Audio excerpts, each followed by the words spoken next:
प्रयत्नाला यश आलेलं आहे। वंताराची टीम आता नांदणीमध्ये येणार आहे। हत्तीणीच्या मुद्द्यावर चर्चेतून मार्ग काढण्याचा प्रयत्न केला जाणार आहे। हत्तीणीला परत आणण्यासाठी कोल्हापुरात जोरदार मोहीम उभी राहिली आहे। श्रीकांत शिंदे यांनी या सगळ्या संदर्भात अनंत अंबानी यांच्याशी संवाद साधलाय असंही कळतंय। वंताराच्या पथकाला कोल्हापुरात येण्यासाठी चार्टर प्लेनची सोय असणार आहे। आणखी तपशील घेऊयात प्रतिनिधी शेखर पाटील यांच्याकडून। शेखर, माधुरीला परत आणण्यासाठी हे जे सगळे प्रयत्न आता सुरू आहेत नांदणीमध्ये, त्या संदर्भात आणखी नेमके काय तपशील आहेत?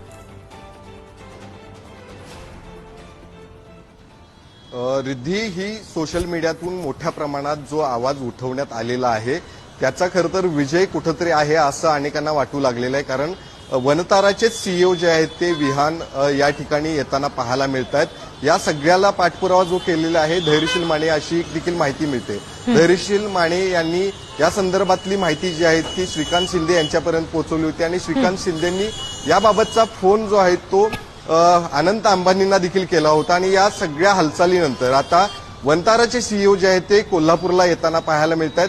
काही वेळातच ते कोल्हापूरमध्ये दाखल होतील अशीही माहिती मिळते। त्या सगळ्यांसोबत धैर्यशील माने देखील आहेत, खासदार धनंजय महाडिक आणि इतर शिष्टमंडळ जे आहेत ते वनताराचे या ठिकाणी येताना माहिती ज्या ठिकाणी मिळालेली आहे। त्यामुळे निश्चितच आहे वनताराची टीम जी आहे ती कोल्हापुरात दाखल झाल्यानंतर कोल्हापुरातल्या शिरोळमधल्या नान्नी इथं जाणार आहे।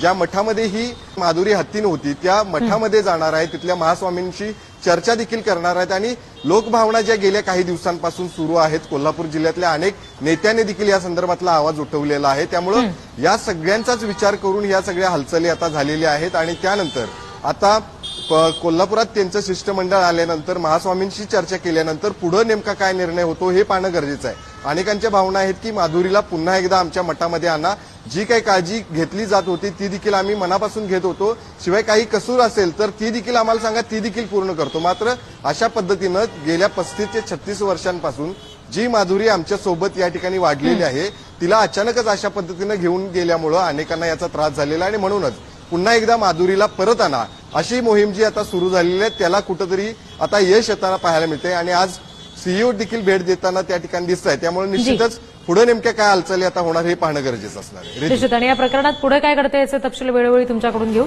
सध्या धन्यवाद शेखर दिलेल्या माहितीसाठी।